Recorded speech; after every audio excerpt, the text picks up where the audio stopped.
Muri yeZimbabwe kusangana zvekare kwatiri kuita pano pachannel yedu patinouya takakubatira maupdates enyaya dzakasiyana-siyana dzinenge dziri kuitika mukati menyika yeZimbabwe.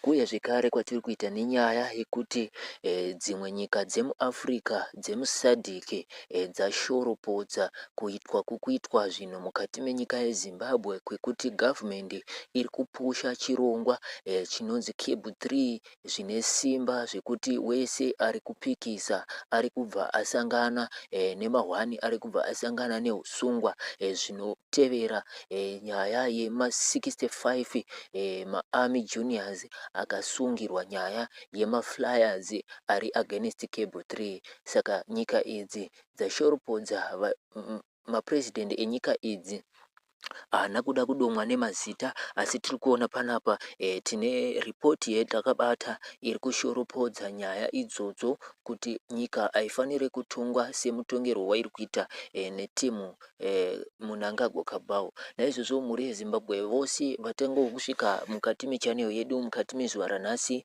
tinoti makorokoto tichikugamuchirai zvikuru tichiti garai mangosubscribe, kulaika nekushare video kuitirawo kuti every time patinodzoka nemaupdates munge muchisangana nawo. Saka toenderera mberi zvedu nenyaya yedu yatakakubatirai panapa. The report warns that Zimbabwe is facing a dangerous crisis because the government is pushing forward with a controversial law called Constitutional Amendment Bill number 3, Cable 3. The author argues that the government is ignoring the citizens and using force to stay in control. Recently, 65 junior soldiers were arrested for spreading flyers against Cable 3. This shows that anger and unhappiness are no longer just among ordinary citizens. Even the military, the very situation supported to protect the state, is frustrated. Instead of listening to their concerns, the government is using harsh interrogations to silence these soldiers, which risk causing deep splits within the military itself. Meanwhile, Parliament is moving ahead to pass the bill despite strong lawful arguments against it from the public and certain lawmakers. The report claims this vote is not fair and that decisions are being driven by bribery and corruption. Powerful elites and security bosses are allegedly being paid off with large untraceable cash amounts tied to illegal gold and resource flows. The government is already celebrating its victory, even though the courts have not yet finished the hearings cases against the bill. Because the process has lost all public trust, the author demands a referendum, a direct national vote on Cable 3, regardless of how Parliament votes today. If the government truly believes the people want this law, they should not be afraid to let the public vote on it. Using arrest, bribes, and force without real support from the people is highly dangerous. The author concludes that control without legitimacy is weak, and the warning signs of a breaking point are now clear, visible in Parliament, on the streets, and inside the military barracks.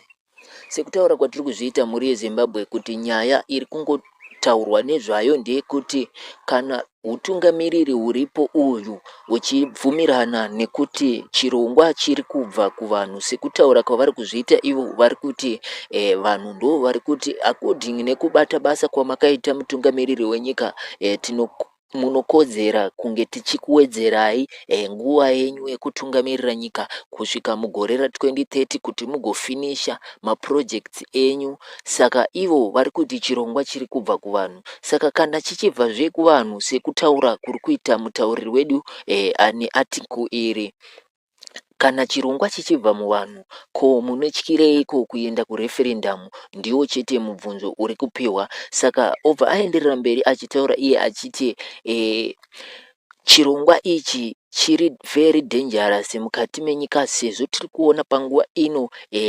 mupariamendi mane division hombe, muarmy mave nedivision hombe, zvekarewo macitizens ose ari kutsutsumwa pamusoro pechirongwa ichochi. Saka utungamiriri kana huri utungamiriri hwakanaka haufaniri kuita zvinhu zvine mhirizhonga, ndizvo badzi zviri kutaurwa nemutauriri wedu. Saka muri yeZimbabwe tiri kuona panapa kuti nyaya payasvika ave ma1, nekuti tiri kuona army so far pane division sekutaura kuri kuita mutauriri wedu kuti vatungamiriri vearmy, vakuru vearmy vari kubribwa nemari dzisingatreseki, vari kubribwa nemahuge amounts, ukuwo majunior army asina chaari kuwana pamusoro penyaya iyoyi, uyezve ndosaka vari kusarudza kumira nedivi revanhu, kumira nedivi repovhu. Saka zvinova zviri kukonzera division hombe mukati menyika yeZimbabwe. Kuri kuenda nyika kwakaipa ende zvichaitika pachave nebata murefu bata mupfupi. Sekutaura kwakaita VP Chiwenga vachivimbisa kuti ichi chirongwa ichi hachisi kuzofamba zvakanaka, kuchave nebloodshed.